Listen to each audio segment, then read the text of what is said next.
everybody? It's Jeff the Young Black Geek, and we are talking Chapter 21, Blade and Trap of The Promised Neverland. And I want to start this review off a little bit different because it is going to be a quicker review. I'm kind of pressed for time, but I want to start getting The Promised Neverland reviews out a little bit. I don't even want to say more on time because I was very good about it last week, but I did not get one on Monday just because I was sick over the weekend and couldn't record the way I wanted to, and woke up and, I'm going to knock one out. So, Blade and Trap, I do want to say that I had also been underestimating Krone, mainly because I feel like she comes off as oafish, and maybe that's the way her character is supposed to be written, and she just comes off as kind of clutchish, but she's very physically gifted. She does have like a menacing presence because she's so much larger and still has like that sense of cunningness, but she seems like a step behind Isabella. She doesn't seem as cunning as Isabella is. And so tying those two things together, it's easy to underestimate her character, because she just feels a step behind a lot. But she's not. Or at least she's not in terms of her intelligence with the kids. She's easily above them. Easily above them. Because she's able to read situations far superior to even Norman. Where she's reading their body language. She's taking information from what they are asking. She's taking information from. Why'd you ask that? Why didn't you react when I answered this way?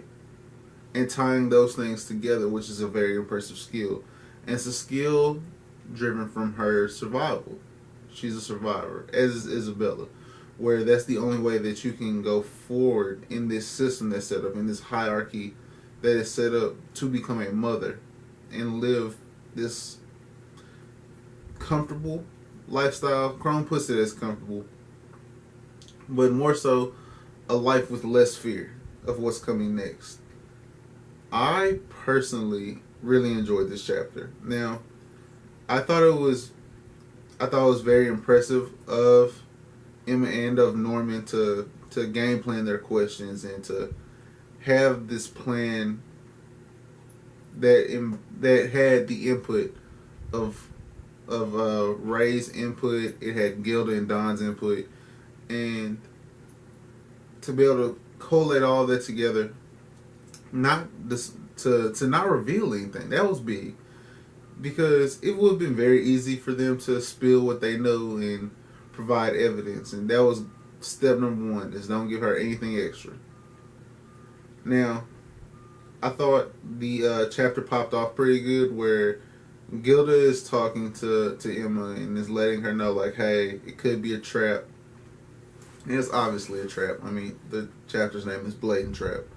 But it could be a trap where you don't really know what you're headed into, and because of that, anything can happen. But the illustration of like them flying into her spider web, I thought that was perfect. I thought that was perfectly descriptive. In a lot of ways, they did. In a lot of ways, they did. Where just, man, I just keep thinking of like the ear tracking thing and how them not touching to check the information kind of verified that they already knew it was there, or they thought she was lying. And obviously, when she asked about the tracking device, like, let me see your watch, that's a tracking device, she knew that they weren't lying. Or they knew that she wasn't lying. And she knew that they knew she wasn't lying. She was aware of the entire situation at hand. Now, I am most curious about the demons, or lack thereof, because Krone doesn't refer to them as that. And she even says this word that is foreign to us as readers, is foreign to Emma and Norman, and they're just like, what is that? And she says, do you know them? I guess. Do you know what this is, what this means? and I'm extremely ready to hear more about those demons. I feel like we're a ways away from that, but I like that it got sprinkled in here. I feel like that was an outstanding touch. I mean, we're only 21 chapters in, so there's plenty of time to address what's going on beyond the farm, and even understanding like the security systems of the farm.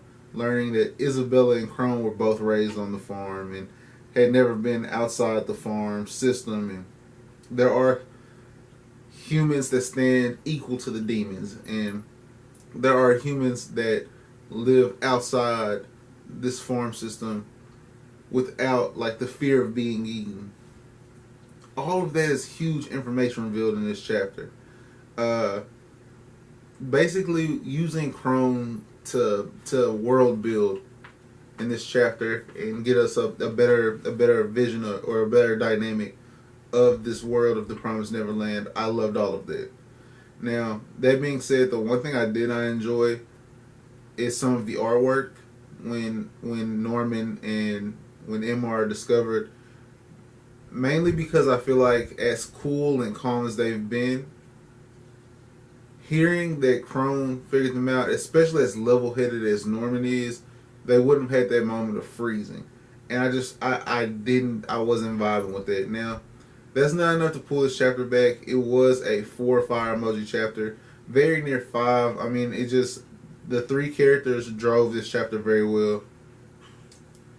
And I mean, let me not even say 3, because we did get the other 3 older kids at the very beginning, but this was mostly Norman, Emma, Krone.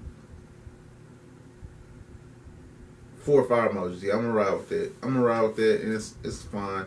Now, if you like this review, they're usually a lot longer, a lot more in depth. But please give this a like if you did like it.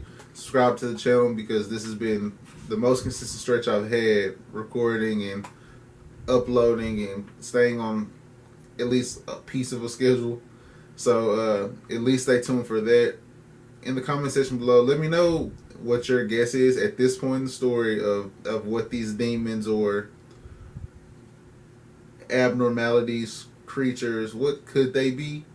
What is your guess if they are not demons? And have a great rest of your day, guys. Peace.